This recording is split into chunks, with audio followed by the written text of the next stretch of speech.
The telegram trembled in Sarah Coleman's gloved hands as she stepped off the dusty train in Desdemona, Texas, wondering if the man waiting for her could see straight through to the terrified fraud she believed herself to be.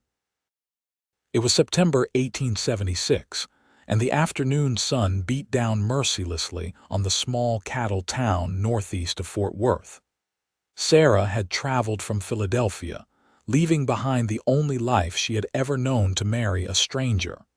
The advertisement had been simple and honest. Matthew Xavier, cattle rancher, 31 years old, seeking a wife to share his life and homestead. Must be willing to work hard and adapt to frontier living. She had written back with equal honesty about everything except the gnawing fear that consumed her nights. She was 22, educated enough to read and write well, but absolutely terrified she would fail at being a rancher's wife. The domestic skills required of a frontier woman were so far beyond her limited experience that she felt like a child pretending to be grown.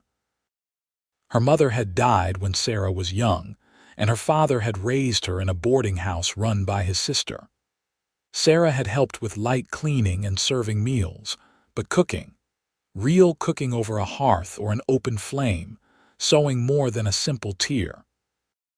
Preserving food, churning butter, rendering lard, making soap, managing a household in the wild country. She knew almost nothing. Her aunt had always handled the serious work while Sarah did simple tasks and kept her nose in books.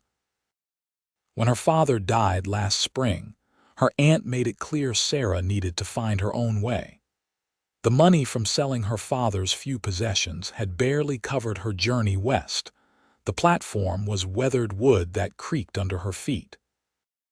Her traveling dress was already covered in dust, despite her best efforts, and she carried one small trunk containing everything she owned.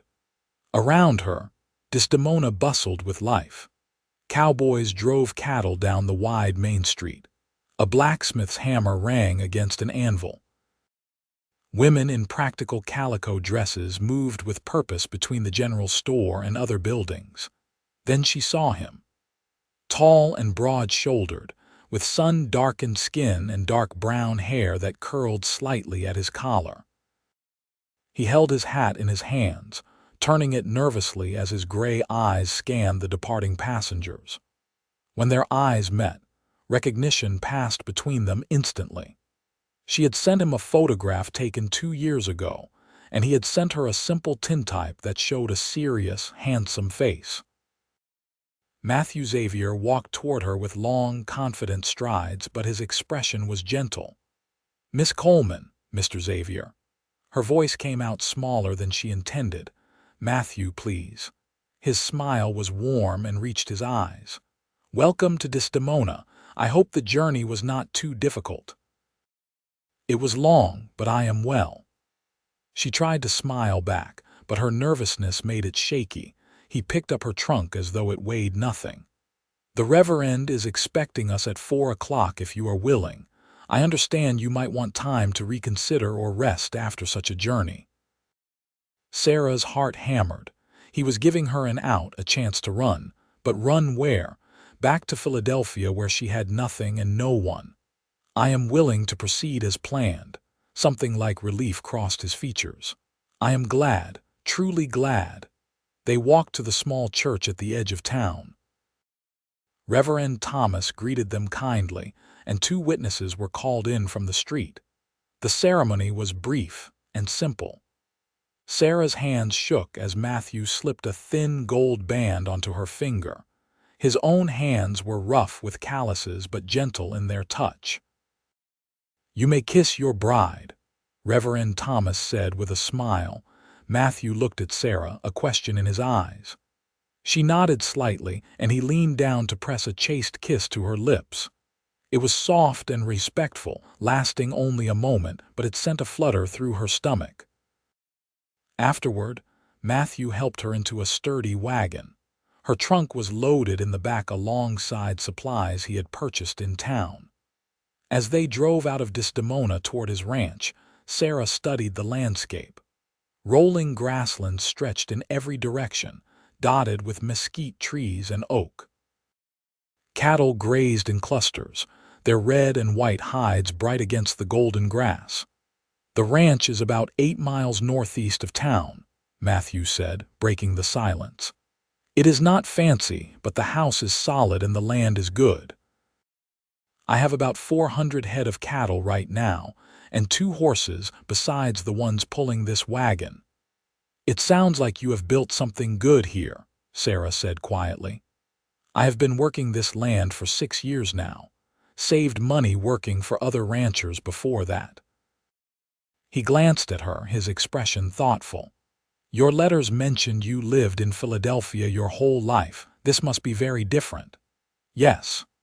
The word came out barely above a whisper. This was her chance to tell him the truth, but the words stuck in her throat. They rode in silence for a while before Matthew spoke again. "Sarah, I should tell you something. I hope I did not mislead you in my letters. I can manage cattle and horses well enough, and I know how to fix fences and tend the land. But running a household, I am not good at it. My cooking is terrible. I have been living on burned bacon, hard biscuits, and beans for so long I hardly remember what a proper meal tastes like. The house is clean enough, but it could use a woman's touch." Sarah's throat tightened. This was exactly what she had feared.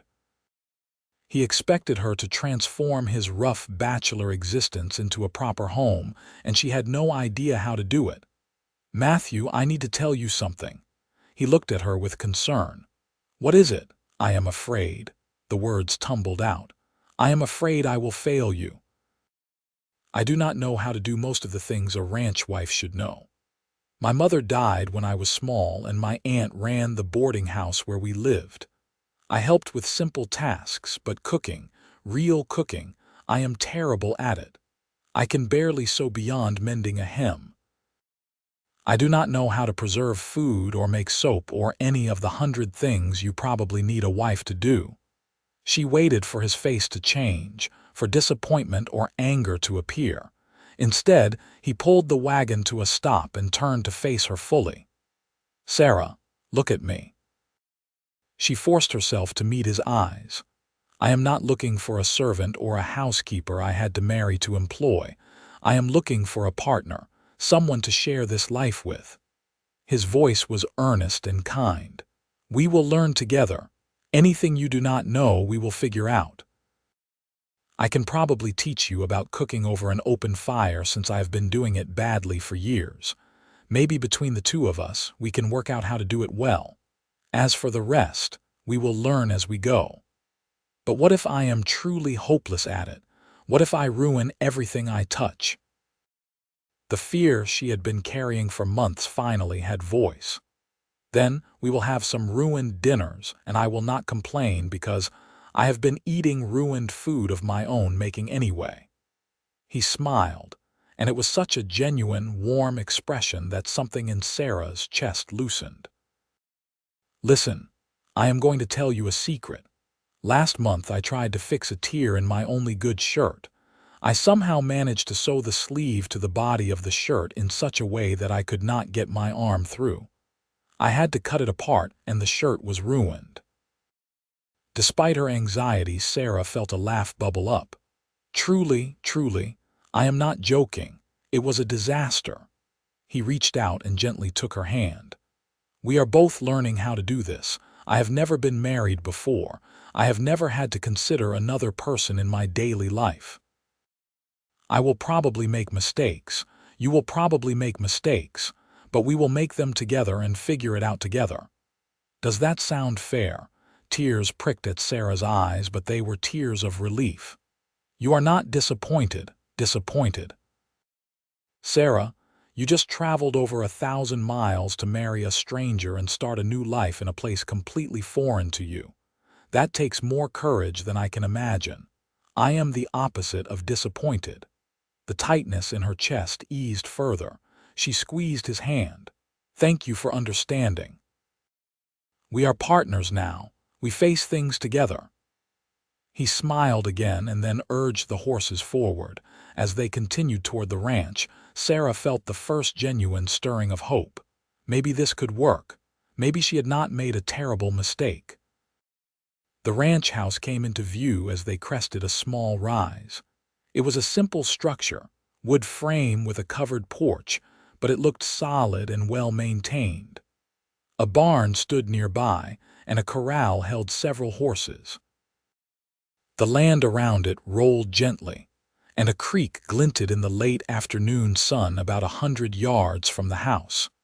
Matthew helped her down from the wagon, and for a moment they stood together looking at what would now be her home. "It is not much, but it is honest work and honest living," he said quietly. "I think it is wonderful," Sarah said, and she meant it. There was something peaceful about this place, something that felt like possibility. He carried her trunk inside, and Sarah got her first look at the interior. The main room served as kitchen and living area combined, with a stone fireplace on one wall and a cast iron stove against another. A rough-hewn table with 2 chairs sat in the center. Through one door she could see a bedroom with a simple bed frame and a wardrobe. Everything was clean but sparse and unmistakably masculine. "I will sleep in the barn tonight," Matthew said, setting her trunk down. "Give you time to settle in and get comfortable. Matthew, this is your home. I cannot force you out of your own bed. You are not forcing anything. I want you to feel comfortable. We are married legally, but we are still strangers in many ways. I will not rush you into anything you are not ready for." The kindness in his voice made Sarah's eyes sting again. She had heard stories of mail-order brides who were treated as property by their new husbands. Matthew was proving to be nothing like that. "Thank you. That is very considerate. I will bring in some water from the well and start a fire in the stove. Are you hungry?" "A little," she admitted. "Let me see what I can do. Fair warning, it will not be good." He was right. The bacon he fried was simultaneously burned and undercooked, an achievement Sarah would not have thought possible. The biscuits from a tin were hard enough to break teeth. But they sat together at the table and ate it anyway. And somehow it did not matter because they talked. Matthew told her about coming to Texas from Missouri after the war ended. He had served in the Union Army, seen things he did not like to remember, and wanted to build something new and clean in a place far from those memories. He had worked as a ranch hand for 5 years, learning everything he could, saving every penny until he had enough to buy this land and start his own herd. "What made you decide you wanted a wife?" Sarah asked. He was quiet for a moment, looking down at his plate. "Loneliness, I suppose. I have built this place into something I am proud of, but there is no one to share it with. At night, I would sit out on that porch and think about how empty it all felt. A man can only talk to his horses for so long before he starts wanting human conversation." "I understand that feeling," Sarah said softly.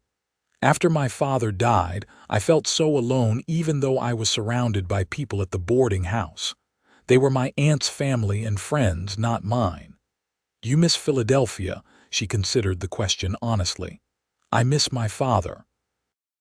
I miss having a place where I felt I belonged. But the city itself? No, there is something about this openness that feels right." She gestured toward the window where the sunset was painting the sky orange and pink. "I never saw skies like this in the city." "The sky is one of my favorite things about this place," Matthew agreed. "Out here you can see forever." After dinner, Matthew showed her around the property. He introduced her to the horses, including a gentle mare named Rosie that he said would be good for her to learn to ride. The barn was well organized with tools hung neatly on the walls and fresh hay in the stalls. "I have a ranch hand, Tom, who comes in most days to help with the cattle. He is a good man, been working with me for 2 years. You will meet him tomorrow," Matthew explained as they walked back toward the house. The evening air was cooling down, and crickets had started their nightly chorus. Matthew stopped at the porch steps. "I will get settled in the barn. If you need anything during the night, anything at all, you call out and I will hear you." "Matthew," Sarah turned to face him in the dimming light. "Thank you for being so kind about everything, about my fears and my lack of skills. I will work hard to learn and to be a good partner to you." He reached out and briefly squeezed her hand. "We will work hard together. That is what partners do. Sleep well, Sarah." "Good night, Matthew." She watched him walk to the barn before going inside. The house felt strange and new, but not unwelcoming. She unpacked her few belongings, changed into her nightgown, and lay down in the bed that smelled faintly of cedar and soap. Through the window, she could see stars beginning to appear in the darkening sky, more stars than she had ever seen in her life. Despite her exhaustion from the journey, sleep did not come immediately. She kept thinking about Matthew's words. "We will learn together." Such simple words, but they had lifted a weight she had been carrying for so long. She had been so afraid of disappointing him, of being inadequate, but he had met her fear with understanding and partnership. Maybe, just maybe, this would work out after all. Sarah woke to sunlight streaming through the window and the sound of a rooster crowing. For a moment she was disoriented, but then the events of the previous day came rushing back. She was married. She was in Texas. She was a rancher's wife now. She dressed quickly in one of her simpler dresses and tied her brown hair back in a practical bun. When she emerged from the bedroom, she found Matthew already inside, working at the stove. "Good morning," he said with a smile. "I hope I did not wake you." "Good morning. Not at all." She moved closer and saw he was attempting to make coffee and fry eggs. The coffee smelled burned and the eggs were sticking to the pan. "May I try, please?" he said with relief, stepping aside. Sarah looked at the disaster in the pan and made a decision. "I think we should start over with fresh eggs. And the coffee, how much did you use?" "About this much," he showed her with his hands. "That is far too much. Let me show you what my aunt taught me, which is about the only cooking knowledge I have." Together they started fresh. Sarah showed him the proper amount of coffee grounds, and he showed her how to judge the temperature of the stove by holding a hand near it. Her first attempt at eggs was better than his, but still not great. They stuck less but cooked unevenly. "Well, that is an improvement at least," Matthew said cheerfully as they sat down to eat. "Barely," Sarah said ruefully. "But it is progress. Tomorrow we will do even better." After breakfast, Tom arrived. He was a weathered man in his 40s with a friendly face and a respectful manner. "Pleased to meet you, madam," he said when Matthew introduced them. "It is good the boss finally has some company out here." "Thank you, Tom. Please call me Sarah." "Yes, madam. I mean yes, Sarah." Matthew and Tom headed out to check on the cattle, and Matthew encouraged Sarah to explore and get familiar with the place. She spent the morning investigating the house more thoroughly, taking stock of what supplies were available. The pantry was poorly stocked, mostly filled with basics like flour, cornmeal, salt, and dried beans. There was a small root cellar that was nearly empty. Clearly, Matthew had been living on the bare minimum. In the afternoon, she decided to attempt making bread. She had watched her aunt make it hundreds of times, but watching and doing were very different things.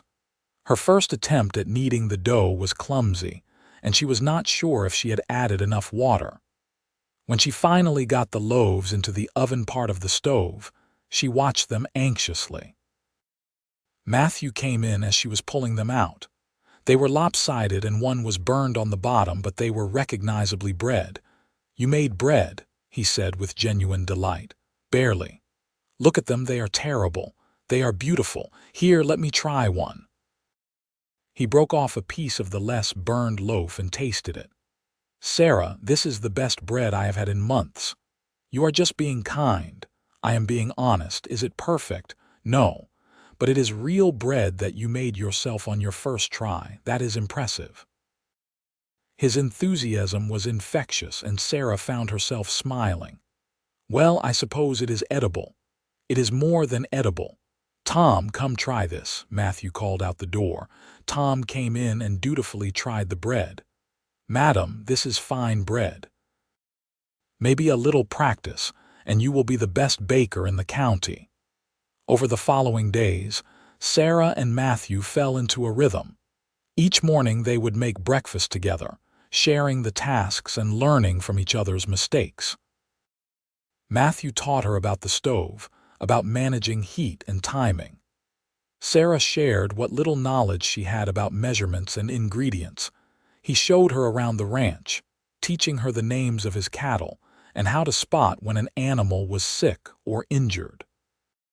She had never been around livestock before and was initially nervous around the large beasts, but Matthew was patient. "See how this cow is standing, how she is favoring her right front leg. That means something is wrong. We need to check her hoof for stones or injury," he explained as they rode through the herd on horseback. Sarah was still learning to ride and sat rather stiffly on Rosie. "How can you tell from this far away? You learn to notice the small things. Watch how the others are moving compared to her." Sarah watched and slowly began to see what he meant. "Oh yes, she is holding that leg differently. Exactly. You are learning." Those words became a refrain between them. Whenever Sarah felt frustrated with her failures in the kitchen or around the ranch, Matthew would say, "You are learning." And when Matthew struggled with something, whether it was attempting to sew or trying to follow Sarah's instructions for making stew, she would echo the words back to him. "You are learning." The first time Sarah successfully made a full dinner that was actually good, Matthew insisted they celebrate. He had Tom join them, and the three of them sat around the table eating chicken stew with vegetables, fresh bread, and apple pie that Sarah had made from dried apples. "Sarah, this is delicious," Matthew said, and the pride in his voice made her glow. "I actually followed my aunt's recipe this time instead of trying to remember it. I found it in a letter she sent me last year." "Well, it is perfect. Is it not perfect, Tom?" "Best meal I have had in years, madam," Tom agreed. After Tom left and the dishes were washed, Matthew and Sarah sat on the porch watching the sunset. This had become their evening routine. They would sit together, sometimes talking, sometimes just enjoying the peaceful quiet. "I have been thinking," Matthew said. "You have been sleeping in the house and I have been in the barn for 2 weeks now." Sarah's heart jumped. She had been wondering when this conversation would come. "Yes. I do not want to pressure you into anything, but I also want you to know that I would like to truly be your husband in all ways. When you are ready. If you are ready." She looked at him in the fading light. Over the past 2 weeks, her feelings for him had grown from cautious hope to something deeper. He was kind and patient and treated her as an equal. When he laughed at his own mistakes, she found herself charmed. When he praised her progress, she felt valued. When they worked side by side, she felt a partnership that was unlike anything she had known. "I think I am ready," she said softly. "I was nervous before because we were strangers, but we are not strangers anymore." "No," he agreed, "we are not." That night, Matthew came to the bedroom they would now share. He was gentle and patient, and though Sarah was nervous, he took his time making sure she was comfortable. Their lovemaking was tender and sweet, and afterward, as they lay together in the darkness, Sarah felt a profound sense of rightness. "Are you all right?" Matthew asked, his arm around her shoulders. "More than all right," she whispered. "I feel happy. So do I." As fall deepened into winter, their life together became more established. Sarah's skills in the kitchen improved dramatically. She learned to make soap, to preserve vegetables, to render fat for lard. Matthew taught her to ride well enough that she could accompany him around the ranch. She began to keep a small garden plot, planning what she would plant in the spring. Their feelings for each other deepened from partnership into genuine love. Matthew would bring her wildflowers he found out on the range. Sarah would surprise him with his favorite meals. They talked long into the night about their dreams and fears, about their pasts and their hopes for the future. One cold December evening, as they sat by the fireplace, Matthew took Sarah's hand. "I need to tell you something." "What is it?" she asked, concerned by his serious tone. "When I first wrote that advertisement for a wife, I thought I was looking for someone to help run the household and ease the loneliness. I thought marriage would be a practical arrangement that might, if I was lucky, grow into friendship." He turned to face her fully. "Sarah, what I feel for you is so much more than that. I love you, truly and deeply love you." Tears sprang to Sarah's eyes. "I love you too. I was so afraid when I came here that I would fail you, that I would not be enough. But you made me feel like I was exactly enough, just as I was. You gave me the space to learn and grow, and somewhere along the way, I fell completely in love with you." He kissed her then, deeply and passionately, and she responded with equal fervor. They made love in front of the fireplace that night, and it was different from before. It was not just physical need or marital duty, but an expression of the profound love they had discovered in each other. Winter brought challenges. A harsh storm damaged part of the barn roof, and Sarah and Matthew worked together to repair it. Several cattle were lost to the cold, which hurt their finances. But they faced each challenge as a team, supporting each other through the difficulties. Sarah proved to have a good head for numbers, and Matthew gradually turned over the ranch's bookkeeping to her. She organized their finances, found ways to save money, and helped plan for the future. "We could expand the herd next year if we are careful," she said one evening, showing him her calculations. "With the calves from this spring, and if we purchase maybe 20 more head, we could increase our profits significantly." Matthew looked at her notes with admiration. "You have a real talent for this.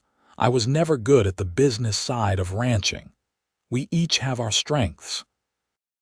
Together we make a good team." "The best team," he agreed, pulling her close for a kiss. In February, Sarah began to suspect she might be pregnant. She waited to be sure before telling Matthew, but when her suspicions were confirmed, she could not contain her joy. "Matthew, I have news," she said one morning at breakfast. "What kind of news?" he asked, looking up from his eggs. "I am going to have a baby. We are going to have a baby." His face went through a series of expressions, shock, joy, wonder, before he jumped up and swept her into his arms. "Truly." "We are going to be parents?" "Yes," she laughed, holding him tight. "Sarah, this is the best news, the very best news." He kissed her forehead, her cheeks, her lips. "Are you feeling all right? You need to sit down. Should you be standing?" "I am fine," she assured him, touched by his concern. "Women have been having babies since the beginning of time. I am healthy and strong. Still, we should be careful. No more heavy lifting for you, and we should get the doctor to come check on you. In a few months, perhaps. For now, I am perfectly fine." As her pregnancy progressed, Matthew became increasingly protective and attentive. He took over any task he deemed too strenuous for her, brought her small gifts from town, and would spend evenings talking to her growing belly. "You think it will be a boy or a girl?" he asked one night, his hand resting on her stomach. "I do not know. What do you hope for?" "I just hope for healthy. Boy or girl does not matter to me." "I think a son who looks like you would be wonderful," Sarah said softly. "And I think a daughter with your intelligence and kindness would be perfect." Sarah's pregnancy was relatively easy, though she had some sickness in the early months. By late summer, she was large and uncomfortable but still in good spirits. The ranch was doing well. The herd had grown, and they had been able to hire another part-time hand to help Tom. In early September, nearly a year after Sarah had first arrived in Desdemona, she went into labor. Matthew rode hard into town to fetch Dr. Morrison while Tom stayed with Sarah at the house. The labor was long and difficult, lasting through the night and into the next day. Matthew held Sarah's hand, wiped her forehead, and whispered encouragement even when he was terrified. Dr. Morrison remained calm and professional, and finally, in the late afternoon, their son was born. "You have a healthy baby boy," Dr. Morrison announced, placing the squalling infant on Sarah's chest. Sarah looked down at their son, tears streaming down her face. He was red and wrinkled and absolutely perfect. Matthew stared at them both with wonder written across his face. "We have a son," he whispered. "We have a son," Sarah repeated. "What should we name him?" They had discussed names for months but had never quite decided. Matthew looked at his wife and child, his entire world contained in that moment. "What about Jacob? Jacob Matthew Xavier." "Jacob," Sarah tested the name. "Yes, I love it. Jacob Matthew Xavier." The baby fussed, and Dr. Morrison showed Sarah how to help him nurse. Matthew sat beside them on the bed, his arm around Sarah, watching their son with amazement. "Thank you," Matthew said quietly. "For what?" "For everything. For taking a chance on me, for coming all this way, for building this life with me, for our son, for everything." "I should thank you," Sarah said, looking up at him. "You took my fear and met it with patience. You saw my weaknesses and called them opportunities to learn. You made me feel valued and loved. You gave me everything I never knew I needed." He kissed her gently. "We did this together, just like we do everything." "Together," she agreed. The first months with Jacob were exhausting and wonderful. Sarah was amazed by how much she loved this tiny person, how fiercely protective she felt. Matthew was a devoted father, taking Jacob with him when he could, singing to him in the evenings, walking him around the house when he was fussy at night. Who knew that the big, tough rancher would be such a soft father? Tom teased one afternoon when he found Matthew cooing at Jacob. "This boy has me wrapped around his tiny finger," Matthew admitted without shame. "Look at him, Tom. Have you ever seen a more perfect baby?" Sarah laughed from the doorway. "Every parent thinks their child is the most perfect. But ours actually is," Matthew said seriously, making both Tom and Sarah laugh. As Jacob grew, the ranch continued to prosper. Sarah's careful management of their finances allowed them to expand further. They built an addition onto the house, adding 2 more bedrooms and a larger kitchen. They purchased more land, expanding their grazing range. Other families had begun settling in the area, and Sarah became friends with several of the women. They would gather once a month to sew and share recipes and advice about children. Sarah, who had once been so afraid of her lack of domestic skills, found herself teaching some of the newer brides about cooking and managing a frontier household. "How did you learn all this?" asked Emma, a young bride who had arrived just months earlier. "My husband and I learned together," Sarah said with a smile. "I came here knowing almost nothing about being a ranch wife, but my husband was patient and we figured it out together, one mistake at a time." When Jacob was 2 years old, Sarah discovered she was pregnant again. This time, she gave birth to a daughter they named Lucy.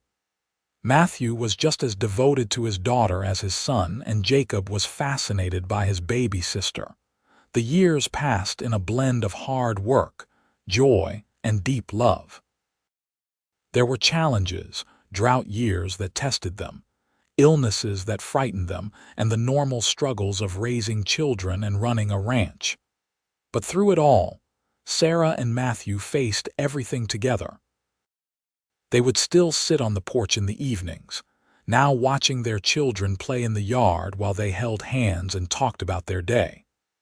The scared young woman who had stepped off the train in Desdemona was long gone, replaced by a confident woman who knew her worth and her capabilities.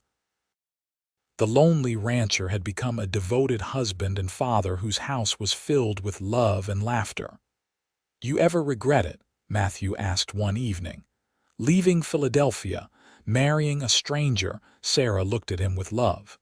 "Never, not for a single moment. You gave me everything I never knew I wanted. A home, a family, a partnership, love. What about you? Do you regret sending that advertisement, regret finding you, finding this life?" "Never." He brought her hand to his lips and kissed it. "You were afraid you would fail me, but Sarah, you exceeded my wildest hopes. You made this house a home. You made me a better man. You gave me a family and a future. How could I ever regret that? We did it together," Sarah said, echoing the words that had become their motto. "Together," Matthew agreed. When Jacob was 8 and Lucy was 6, Sarah found herself pregnant once more. This pregnancy was harder than the previous two, and at 32 she felt her age more acutely than before. But Matthew was there every step of the way, taking over her usual tasks without complaint, making sure she rested, bringing her anything she needed. This time, she gave birth to twin boys, which surprised everyone, including Dr. Morrison. They named them William and James, and the household became even more chaotic and joyful.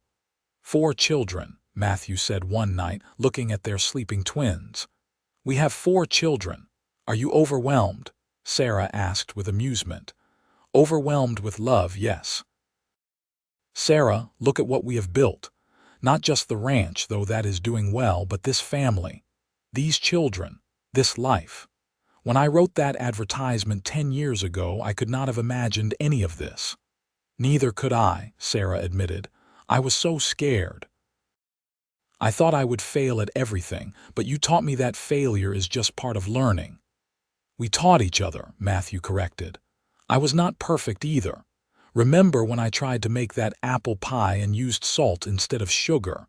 Sarah laughed at the memory. "It was inedible. We had to throw the whole thing out. But we laughed about it and tried again the next day. That is what I want our children to learn. That mistakes are not shameful. They are just opportunities to learn and grow. You are a wise man, Matthew Xavier. I had a good teacher."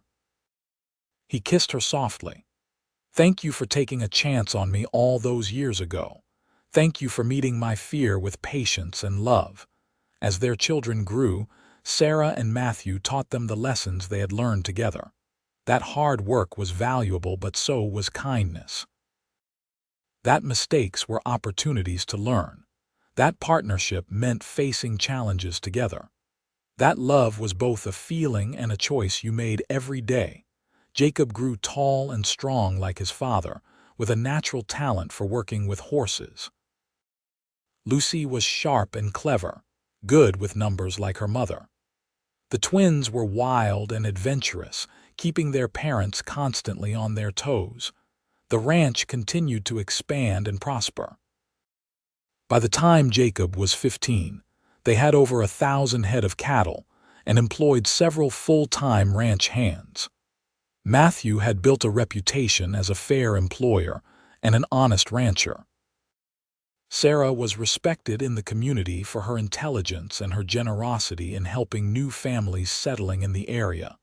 They built a larger barn, upgraded the house again, and purchased more land. But despite their growing wealth, they never forgot where they had started. The memory of those early days of learning together and building together remained precious to them.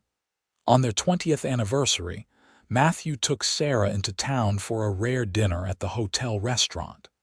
They left the children with Tom and his wife, who had become like family over the years.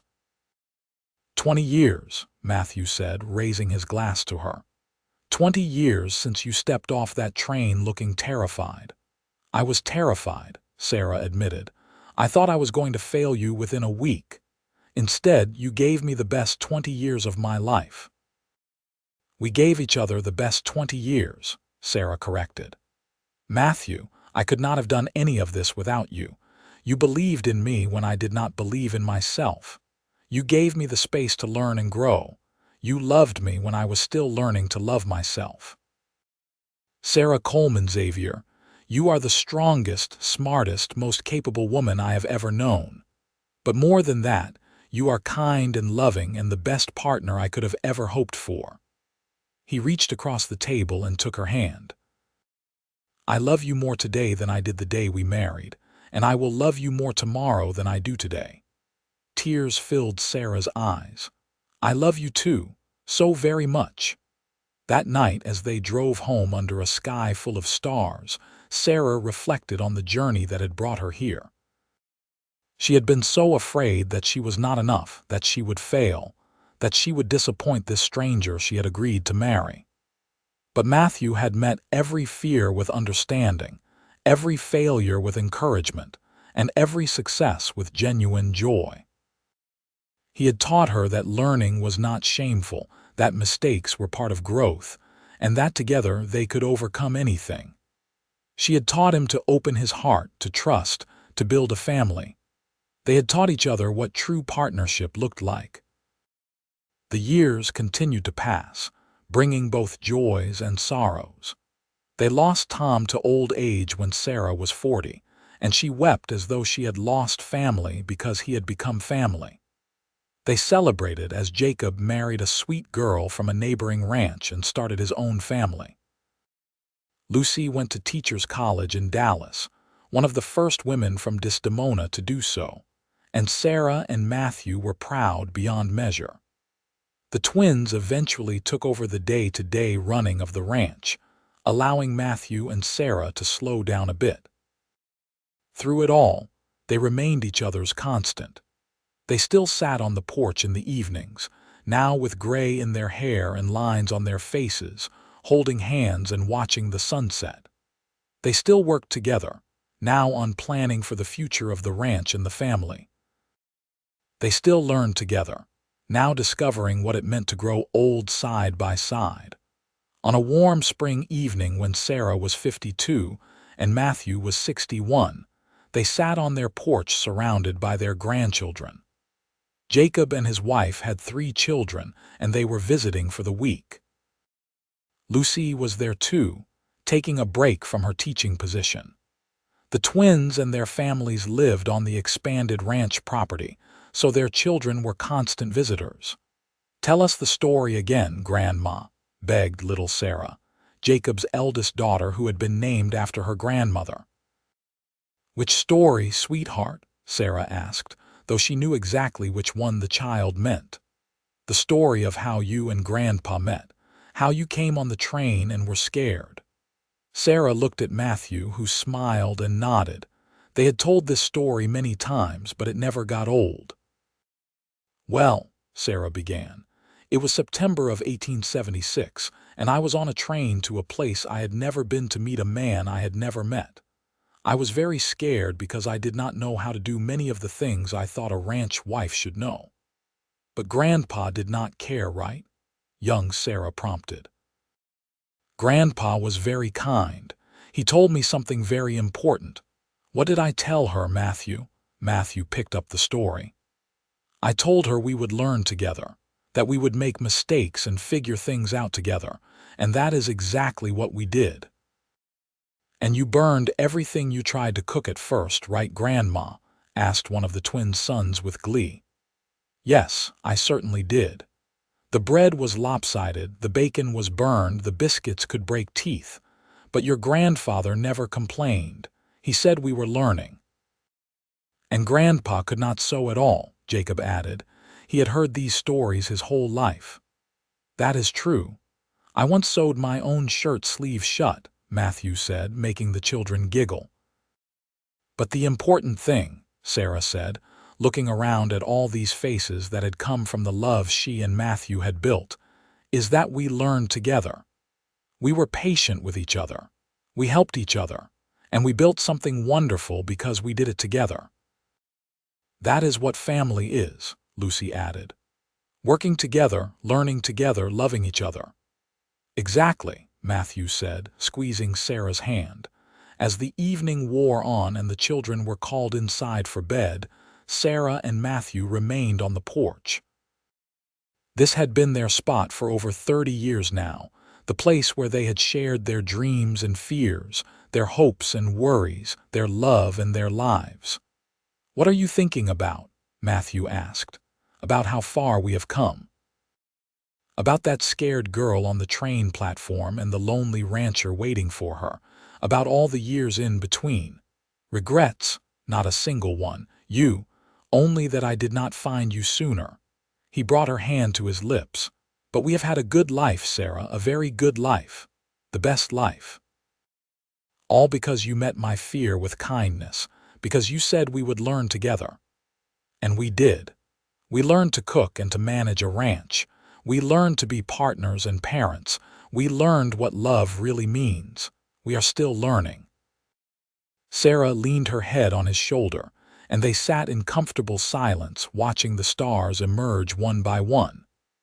The ranch spread out around them, the legacy they would leave to their children and grandchildren.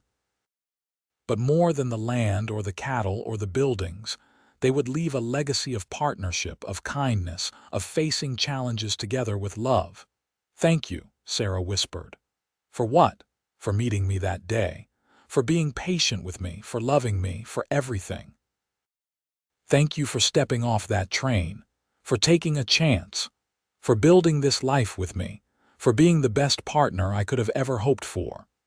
They kissed then, a sweet kiss full of decades of love and partnership. Around them, the ranch was quiet except for the normal sounds of evening. Inside the house, their children and grandchildren were settling in for the night.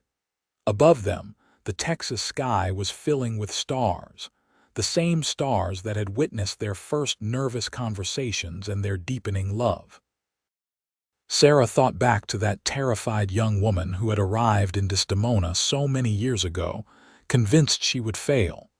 She wished she could tell that younger self that everything would be all right, that the fear would fade, that the man waiting on the platform would become the love of her life. That together, they would build something beautiful, but perhaps she did not need to tell her younger self anything. That young woman had been brave enough to step off the train despite her fear, brave enough to be honest about her shortcomings, brave enough to accept help and partnership. And that bravery had led to all of this. "What are you smiling about?" Matthew asked, noticing her expression. "Just thinking about how lucky I am, how lucky we are." "Luck had a part in it," Matthew agreed, "but so did hard work and honesty and love. We built this together, Sarah. Every bit of it." "Together," Sarah repeated, the word that had defined their marriage from the very beginning. As the night deepened and the air cooled, they finally stood and went inside hand in hand, just as they had done thousands of times before and would do thousands of times more. Their life was not perfect, no life ever was, but it was theirs. Built on a foundation of mutual respect, patience, and a simple promise made so many years ago: "We will learn together," and they had. They had learned to cook and clean, to manage a ranch and raise children, to weather storms both literal and metaphorical. But most importantly, they had learned to love each other more deeply with each passing year. That night, as they lay in bed together, Sarah reflected on the journey that had brought her to this moment. From a scared mail-order bride to a confident woman, a loving wife, a devoted mother, and a proud grandmother. Every step of that journey had been taken with Matthew by her side. "I love you," she whispered into the darkness. "I love you too," came his familiar reply. And as they drifted off to sleep, hands clasped between them, the ranch stood solid around them. A testament to what two people could build when they faced their fears together, learned from their mistakes, and chose love every single day. The story of Sarah and Matthew Xavier became something of a legend in Desdemona. Young couples would ask them for advice, and their answer was always the same: "Be honest about your fears. Be patient with each other's failings. Learn together. Love is not just a feeling but a choice you make every day to be kind, to be supportive, to be partners in every sense of the word. Their children carried those lessons into their own marriages and lives. Their grandchildren would grow up hearing stories about the mail-order bride who was afraid she would fail, and the cowboy who said they would learn together. Those stories would shape how they viewed relationships and challenges, teaching them that fear was not shameful and mistakes were opportunities. Years later, when Matthew was 70 and Sarah was 61, they celebrated their 50th wedding anniversary. The whole town of Desdemona turned out for the party. The ranch hosted over 100 people, their children and grandchildren and great-grandchildren, friends and neighbors and former ranch hands. Jacob gave a speech about his parents' example of true partnership. Lucy talked about how her mother had taught her that a woman could be both gentle and strong. The twins told funny stories about growing up with parents who were always willing to admit their own mistakes and learn from them. But it was Sarah who gave the final speech of the evening, standing beside Matthew with his arm around her waist. 50 years ago, I stepped off a train in this town absolutely terrified. I thought I was going to fail at being a ranch wife. I thought I was not good enough, not skilled enough, not capable enough. She paused, looking around at the crowd. But the man I married met my fear with kindness. He said we would learn together, and that simple promise changed my life. She turned to Matthew. You taught me that I was capable of more than I ever imagined. You gave me the space to make mistakes and the support to learn from them. You loved me when I was still learning to love myself. You made me a partner instead of a servant. You built this life with me instead of for me.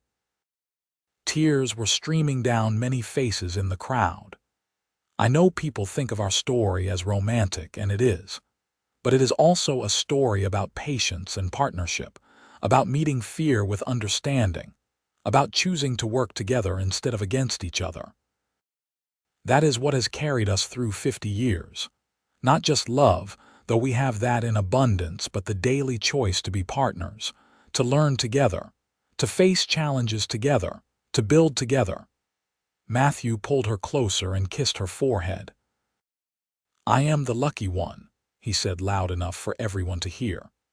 Sarah gave me everything I never knew I needed, a home filled with love, a family that makes me proud every day, a partnership that has sustained me through good times and bad. I love you, Sarah Coleman Xavier, more today than ever before. The crowd erupted in applause and cheers. As the party continued into the night, Sarah and Matthew found a quiet moment alone on their porch, their sacred space where so many important conversations had happened over the years. 50 years, Sarah marveled. It does not feel that long. The best years of my life, Matthew said. Every single one of them. They sat in comfortable silence, hands clasped, watching the celebration continue in the yard below. Their family, their legacy, all stemming from a scared young woman and a lonely rancher who chose to build something together. As the years continued to pass, they remained devoted to each other. When Matthew's health began to fail in his mid-70s, Sarah was there to care for him with the same patience he had shown her all those years ago. When Sarah struggled with her own aging body, Matthew supported her with unwavering love. They never spent a night apart unless absolutely necessary. They still held hands. They still said, I love you, every single day. They still sat on their porch in the evenings when weather permitted, watching the sunset over the ranch they had built together. When Matthew passed away peacefully in his sleep at the age of 78, Sarah grieved deeply, but found comfort in their children and grandchildren, and in the memories of a love that had sustained her for over 57 years. She lived another 5 years, surrounded by family, telling stories of their life together until she too passed peacefully, joining her beloved husband. They were buried side by side on a hill overlooking the ranch, their headstones simple but meaningful. Matthew Xavier, loving husband, father, grandfather. Sarah Coleman Xavier, loving wife, mother, grandmother. Below both names, the same inscription: together in life, together in eternity, but their true legacy was not in stone. It lived in their children, who built their own partnerships on the foundation their parents had shown them. It lived in their grandchildren, who learned that fear was not shameful and mistakes were opportunities. It lived in their great-grandchildren, who grew up hearing the story of the mail-order bride who was afraid she would fail and the cowboy who said they would learn together. That simple promise, made on a dusty platform in Desdemona, Texas, in 1876, rippled forward through generations. It changed how their descendants viewed marriage and partnership. It taught them to meet fear with kindness, to face challenges together, and to choose love every single day.